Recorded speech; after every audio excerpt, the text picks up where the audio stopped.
और लखनऊ से खबर, माफिया और उनके गुर्गों पर बड़ी कार्रवाई हुई है। एक साथ 42 ठिकानों पर लखनऊ पुलिस की छापेमारी हुई है। मुख्तार अंसारी का करीबी अभिषेक सिंह बाबू गिरफ्तार किया गया है। 42 ठिकानों पर एक साथ पुलिस की छापेमारी, बड़ी कार्रवाई। जाहिर है मुख्तार का करीबी अभिषेक बाबू गिरफ्तार हुए। अभिषेक के कब्जे से एक पिस्टल और कारतूस मिले हैं। खान मुबारक, सलीम, रुस्तम, सोहराब गैंग के गुर्गे हिरासत में लिए गए। कई इलाकों में छापेमारी चल रही है। कितने गुर्गे, कितने माफिया, कितने बदमाश यूपी में भरे पड़े हैं कि लगता है एक के बाद दूसरे खदान में हाथ लगा रही है पुलिस। तो अनगिनत बदमाश सामने आ रहे हैं। फिर से यूपी एसटीएफ से बर्खास्त सिपाही तस्नीम के घर पर लखनऊ पुलिस की रेड। आप न्यूज़ 18 पर देख रहे हैं लाइव रेड। तस्नीम के बारे में बताया जाता है कि वो मुख्तार अंसारी के गिरोह से जुड़ा हुआ है। डीसीपी ईस्ट की अगुवाई में लखनऊ पुलिस की एक टीम ने तस्नीम के घर में दबिश दी है। जी, तस्नीम रहते हैं वो ऑफिस गए हैं सर जी। आप देख सकते हैं तस्नीम फिलहाल घर में मौजूद नहीं है, ऐसा बताया जा रहा है उनके फैमिली मेंबर्स की ओर से। ऐसा बताया जाता है कि मुख्तार अंसारी से जुड़े हुए तमाम लोग तस्नीम से भी जुड़े हुए हैं और राजधानी में मुख्तार अंसारी के काम को देखने की जिम्मेदारी भी तस्नीम के ऊपर होती है। एसटीएफ से बर्खास्त सिपाही तस्नीम के घर पर लाइव रेड चल रही है। लखनऊ कमिश्नरेट की पुलिस यहाँ पर मौके पे है। एडीसीपी ईस्ट के हैं यहाँ पर एसीपी बुद्धिखंड। और ये देखिए तलाशी के दौरान शायद कोई वेपन मिला है और देखिए एसीपी बुद्धिखंड इसको चेक कर रहे हैं। ये बेड से देखिए एक वेपन मिला है, कोई सोफिस्टिकेटेड पिस्टल लग रही है, कार्टेज है, कुछ कारतूस भी हैं। ये आप देख सकते हैं तस्नीम जो बर्खास्त सिपाही है एसटीएफ का, उसका ये फ्लैट बताया जाता है। तस्नीम के संबंध बताए जाते हैं मुख्तार अंसारी से। राजधानी में मुख्तार अंसारी से जुड़े हुए कई कारोबार, कई कामों को तस्नीम देखता है। आप देख सकते हैं एक बड़ी बरामदगी हुई है। यहाँ पर एक पिस्टल मिली है इस फ्लैट से। अब एसटीएफ आगे पूछताछ करेगी इनसे। तो लखनऊ पुलिस कमिश्नरी की टीम फिलहाल मौके पर आ चुकी है। उन्होंने एक पिस्टल यहाँ बरामद की है। हम एडीसीपी से बात कर लेते। सर क्या मिला है, कुछ बता पाएंगे अभी स्थिति में? देखिए अभी हम लोग पूरी कार्रवाई चली रही है। एक बार जब हम सब कंक्लूड कर देंगे फिर आपको इन्वेस्टिगेट इसका पूरा डिटेल देते हैं। कंक्लूड करके एक बार हम लोग पूरा क्लोज कर लेते हैं, फिर आपको बताते हैं। तो ये एडीसीपी ईस्ट के हैं अमित कुमार जिन्होंने ये बात बताई है। तो आपके सामने यहाँ पर हमको एक बरामद हुई है जी। इस पर क्या डॉक्यूमेंट्स हैं, कोई है कि नहीं, वो सब अभी मालूम किया जाता है। ये एडीसीपी ईस्ट अमित कुमार जो बता रहे हैं कि देखिए सर्च के दौरान, रेड के दौरान यहाँ पर एक पिस्टल बरामद हुई है, कुछ कार्टेजेस मिले हैं।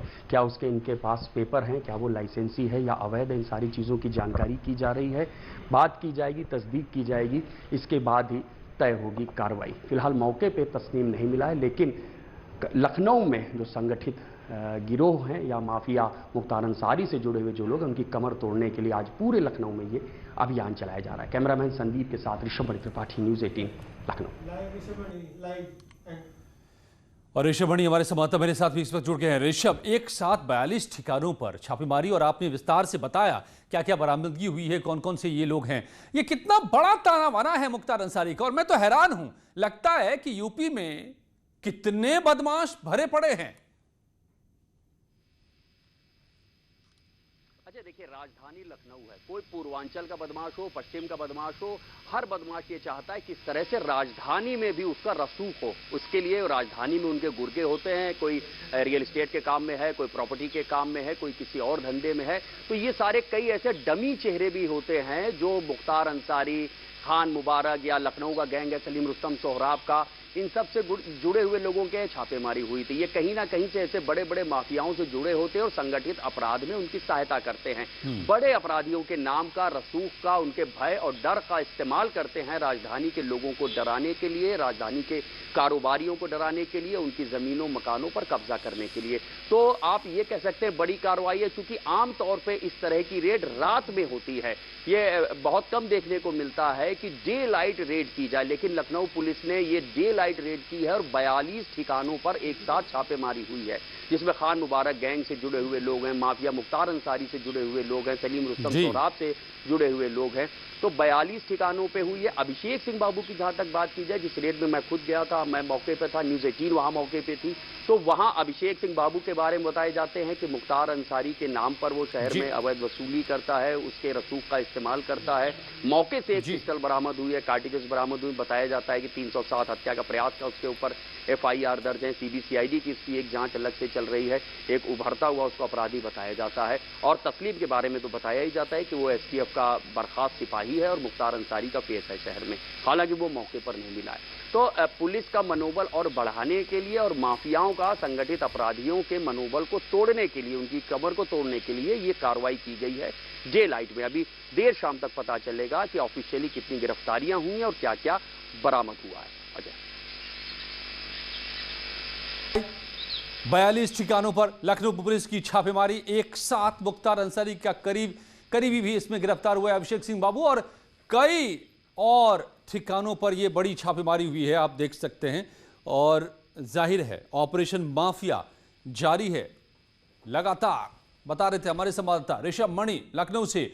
और अब JCB नहीं, डायनामाइट चलेगा। प्रयागराज से जो खबर आ रही है, डायनामाइट से उड़ाई जाएगी बिल्डिंग, डायनामाइट से अतीक की बिल्डिंग को तबाह किया जाएगा, ध्वस्त किया जाएगा। PDA अब बारूद से उड़ाने की तैयारी में जुटा है। देख रहे हैं आप इस अवैध साम्राज्य को जो खड़ा किया था बदमाशी से, लूट से, अब उसे ढहाया जा रहा है। लेकिन अब प्रशासन ने भी एक कदम आगे बढ़ा है कि अब JCB से थक गया है प्रशासन गिराते गिराते इन बिल्डिंग्स को, तो अब सीधे सीधे बारूद से उड़ाने की तैयारी। एक्सपर्ट ने कोल्ड स्टोरेज का मुआयना किया है। सर्वेश हमारे संवाददाता मेरे साथ जुड़ गए हैं। सर्वेश, तो लगता है कि यह अवैध साम्राज्य JCB के लिए बहुत बड़ा साबित हो रहा है, अब बारूद का इस्तेमाल होगा इन्हें गिराने में। देखिए, पूरा मामला इस तरह से है कि बाहुबली अतीक अहमद का झूसी के कटका में कोल्ड स्टोरेज है और इस पर 17 तारीख से ध्वस्तीकरण की कार्रवाई शुरू हुई थी। उसके पहले इसे सीज किया गया था DM के आदेश से। 7 सितंबर का आदेश था और 25 सितंबर तक ये कार्रवाई पूरी करनी थी। लेकिन सबसे बड़ी समस्या यहाँ पर हजारों किसानों का आलू था, जिस आलू को निकालने के बाद 17 सितंबर से ध्वस्तीकरण की कार्रवाई शुरू की गई। लेकिन जो कोल्ड स्टोरेज है उसकी ऊंचाई इतनी है कि JCB मशीनें वहां तक नहीं पहुंच सकती हैं। अगर JCB मशीनें नीचे तोड़ देती हैं तो उसकी ऊंचाई काफ़ी ज़्यादा है, करीब 5 मंजिला भवन की जितनी ऊंचाई उसकी है। तो कोई बड़ा हादसा हो सकता है, JCB उसके नीचे दब सकती है। इसलिए ये कोशिश की जा रही है कि डायनामाइट यानी बारूद से उस बिल्डिंग को गिरा दिया जाए। और लेकिन सबसे बड़ी बात यह है कि उसके आसपास किसी दूसरे भवन को कोई क्षति ना हो, कोई जनहानि ना हो, इसका भी पूरा ख्याल रखा जाए। इसलिए एक्सपर्ट की टीम को यहां पर बुलाया गया। उन्होंने मौका मुआयना किया है और जो तमाम ऐसे पहाड़ तोड़े जाते हैं या ऐसा विस्फोट किया जाता है, ऐसे एक्सपर्ट को PDA ने बुलाया है ताकि उसी आधार पर यहां पर कार्रवाई की जा सके। जी, तो अंदाजा लगाइए कि ये अवैध इमारतें कितनी तादाद में और कितनी बड़ी बनाई गई हैं कि अब JCB उसके लिए छोटी पड़ रही है मशीन, अब बारूद का भी इस्तेमाल करना पड़ रहा है अतीक के इन ठिकानों को तबाह करने के लिए। धन्यवाद सर्वेश आपका। और बाथरूम के भीतर लड़कियों को झांकने की आदत कई लोगों के भीतर होती है। कुछ सबके सामने अश्लील हरकत करते नजर आते हैं, तो कुछ छिप छिप कर इस तरह की हरकतें करते हैं। आजकल कुछ ऐसे भी लोग होते हैं जो मोबाइल कैमरा छिपाकर उनके बाथरूम में रख देते हैं और गंदे वीडियोस अपने कैमरे में कैद कर लेते हैं। मेरठ में भी ऐसा ही एक मामला सामने आया है।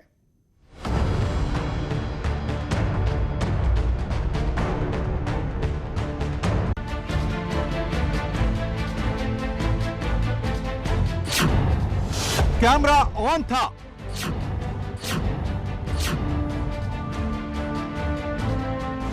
वो सबको देख रहा था।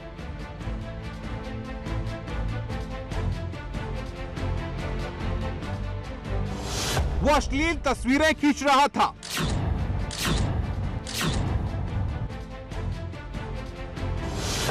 खुफिया कैमरे की खुराफात,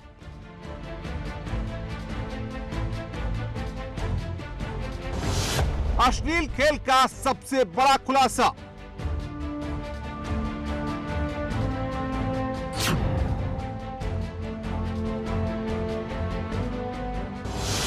शिक्षा के मंदिर में शर्मनाक करतूत।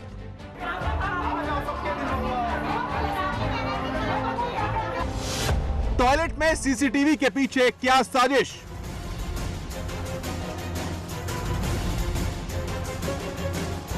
लड़कियों के टॉयलेट में खुफिया कैमरा।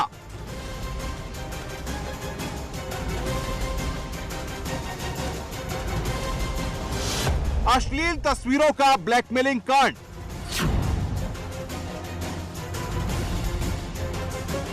फोटो होगी वायरल वरना संबंध बनाओ।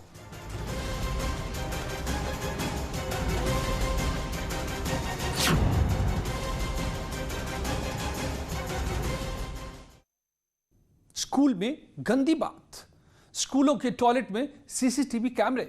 कौन है वो महिलाओं टीचर्स की अश्लील तस्वीरें लेने वाला? क्या शिक्षा के मंदिर में चल रहा था अश्लील खेल? इसका सबसे बड़ा खुलासा देखिए मेरठ से हमारी ये रिपोर्ट।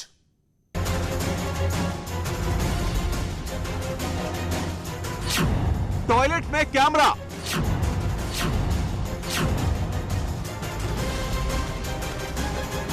जी हां, सुनकर हैरान मत होइए। मेरठ के प्राइवेट स्कूल टीचरों ने स्कूल संचालक पर लेडीज टॉयलेट में कैमरा लगाने का आरोप लगाकर सनसनी फैला दी है। टीचरों ने स्कूल परिसर में विरोध करते हुए भारी हंगामा किया।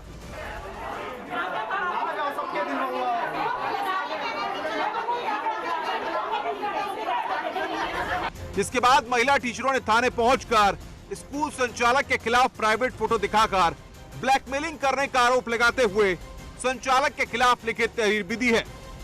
दरअसल टीचर्स का आरोप है कि स्कूल संचालकों ने उनके विरोध के बावजूद स्कूल के सभी टॉयलेट्स में सीसीटीवी कैमरे लगवा दिए।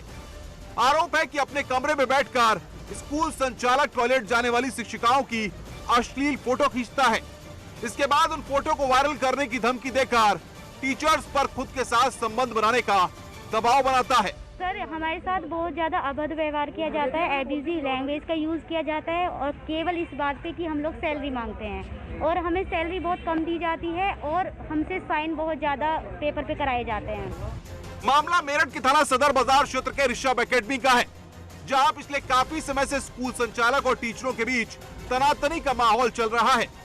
इसी दौरान कई बार हंगामा भी हो चुका है, लेकिन अब टीचरों ने स्कूल संचालक पर टॉयलेट में कैमरे लगाने का सनसनीखेज आरोप लगा दिया है।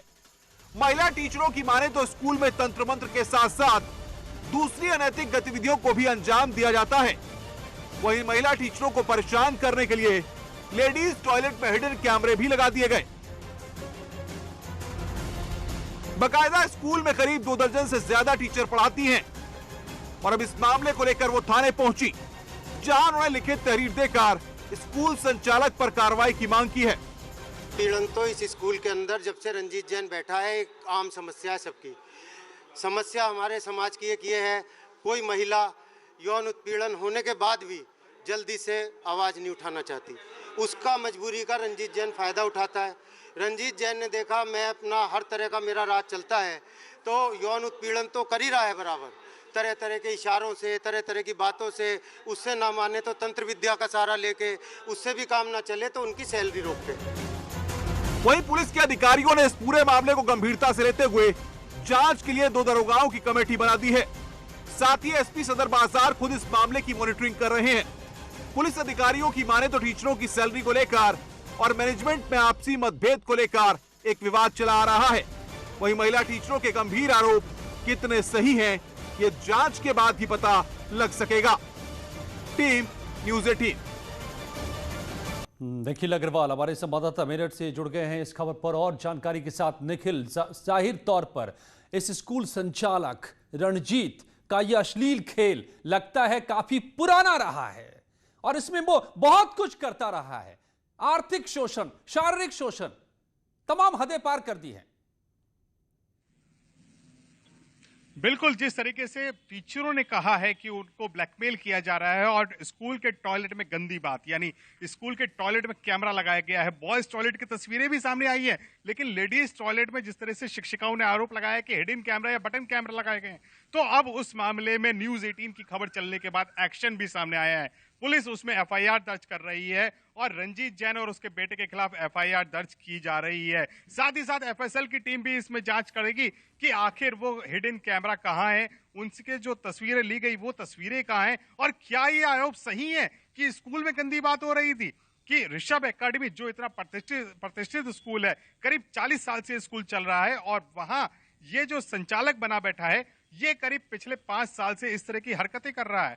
तो यानी स्कूल की प्रतिष्ठा तो खराब हो ही रही है और साथ ही साथ स्कूल के बच्चों को क्या सिखाया जा रहा है कि स्कूल का संचालक खुद इस तरह कर रहा है। और 1, 2 नहीं, 10 नहीं, बल्कि 20 से ज्यादा टीचरों ने यह आरोप लगाया है। खुद न्यूज 18 ने इसको देखा वहां पर कि किस तरीके से महिलाएं आक्रोशित थी। उन्होंने कहा कि सैलरी को लेकर बड़ा विवाद है, कागज कुछ साइन कराए जाते हैं और जो सैलरी दी जाती है वो बहुत कम दी जाती है। इसके अलावा मानसिक उत्पीड़न उनका किया जाता है, गंदी लैंग्वेज में इस्तेमाल की जाती है। तो इस स्कूल में शिक्षा के मंदिर में निखिल स्कूल जो आप बता रहे हैं किस तरह का गंदा खेल खेला जा रहा था, मगर अब इस सब का भांडाफोड़ हो गया है, खुलासा हो गया है। न्यूज 18 के कैमरे यहां तक पहुंच चुके हैं तो पुलिस भी पहुंची है। अब देखना होगा संचालक के खिलाफ किस तरह का एक्शन होता है ताकि कोई ऐसी जरूरत न कर सके। कानपुर में एक गालीबाज दरोगा की तस्वीर सामने आई है। गालीबाज दरोगा का ऑडियो वायरल हो रहा है। देर रात घर के बाहर निकले युवक को किस तरह से गाली दे रहा है दरोगा और किस तरह की बदसलूकी की हदें पार कर रहा है, इसकी अब आवाज सबको सुनाई दे रही है। पराग डेरी चौकी इंचार्ज का बताया जा रहा है ये ऑडियो आनंद पांडे पर गाली देने का लगा है आरोप। नमस्ते सर। अरे सर गाड़ी देखने आए हुए तो मंडी तरफ आ रहे थे, तबीयत खराब थी, तबीयत और ये कह रहे हैं सर गाड़ी देखने आए थे, गाड़ी छोटा एक बार देखने आए थे सर, तो क्या कर रहा है सर गाड़ी कुछ ही पलों में जारी है यहाँ खबरों का सिलसिला।